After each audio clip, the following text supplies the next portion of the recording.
The Adventure of My Aunt by Washington Irving. My aunt was a big woman, very tall, with a strong mind and will. She was what you may call a very manly woman. My uncle was a thin, small man, very weak, with no will at all. He was no match for my aunt. From the day of their marriage, he began to grow smaller and weaker. His wife's powerful mind was too much for him.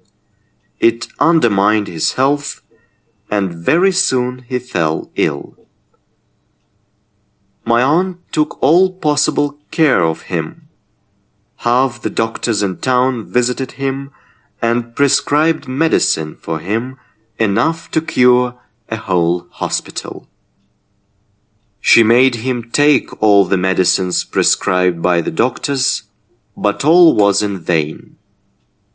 My uncle grew worse and worse, and one day she found him dead. My aunt was very much upset by the death of her poor dear husband. Perhaps now she was sorry that she had made him take so much medicine, and felt perhaps that he was the victim of her kindness. Anyhow, she did all that a widow could do to honor his memory. She spent very much money on her mourning dress. She wore a miniature of him about her neck, as large as a small clock, and she had a full-length portrait of him always hanging in her bedroom.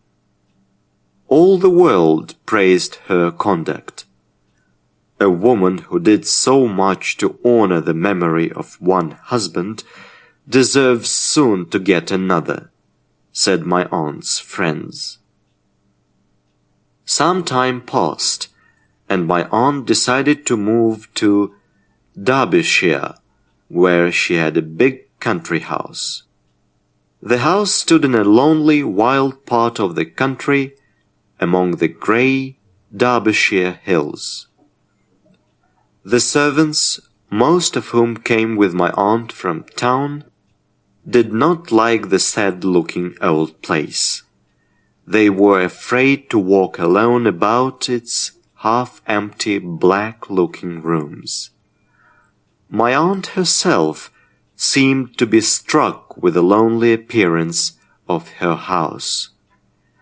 Before she went to bed, therefore, she herself examined the doors and the windows and locked them with her own hands.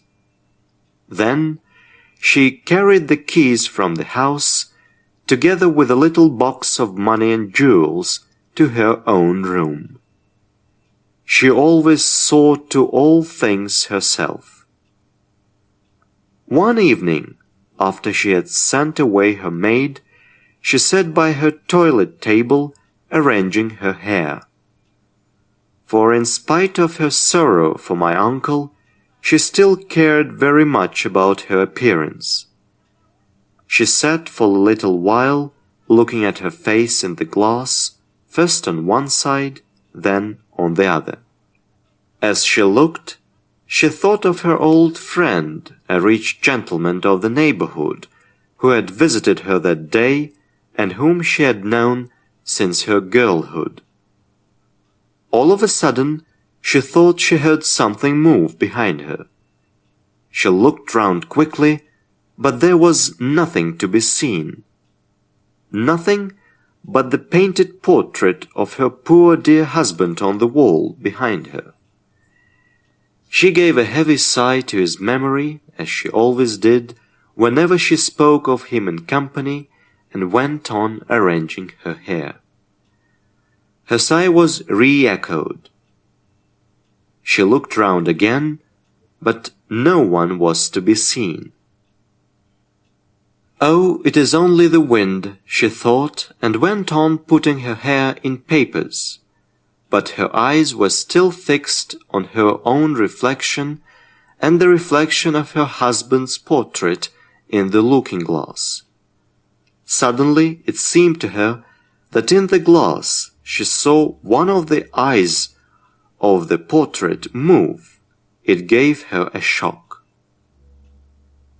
"I must make sure," she thought, and moved the candle so that the light fell on the eye in the glass. Now she was sure that it moved. But not only that, it seemed to give her a wink, exactly as her husband used to do when he was living. Now my aunt got really frightened. Her heart began to beat fast. She suddenly remembered all the frightful stories about the ghosts and criminals that she had heard. But her fear soon was over. Next moment, my aunt, who, as I have said, had a remarkably strong will, became calm. She went on arranging her hair. She even sang her favorite song in a low voice, and did not make a single false note. She again moved the candle, and while moving it, she overturned her workbox. Then she took the candle and began, without any hurry, to pick up the articles one by one from the floor. She picked up something near the door, then opened the door, looked for a moment into the corridor as if in doubt whether to go, and then walked quietly out. She hurried down the stairs and ordered the servants to arm themselves with anything they could find. She herself caught up a red-hot poker and, followed by her frightened servants, returned almost at once. They entered the room. All was still and exactly in the same order as when she had left it. They approached the portrait of my uncle. "Pull down that picture," ordered my aunt. A heavy sigh was heard from the portrait. The servants stepped back in fear. "Pull it down at once," cried my aunt impatiently. The picture was pulled down, and from a hiding place behind it, they dragged out a big black-bearded fellow with a knife as long as my arm, but trembling with fear from head to foot. He confessed that he had stolen into my aunt's room to get her box of money and jewels, when all the house was asleep. He had once been a servant in the house, and before my aunt's arrival had helped to put the house in order. He had noticed the hiding place when the portrait had been put up. In order to see what was going on in the room, he had made a hole in one of the eyes of the portrait. My aunt did not send for the police. She could do very well without them. She liked to take the law into her own hands. She had her own ideas of cleanliness also. She ordered the servants to draw the man through the horse pond in order to wash away his crimes, and then to dry him well with a wooden towel. But though my aunt was a very brave woman, this adventure was too much even for her. She often used to say, "It is most unpleasant for a woman to live alone in the country." Soon after, she gave her hand to the rich gentleman of the neighborhood.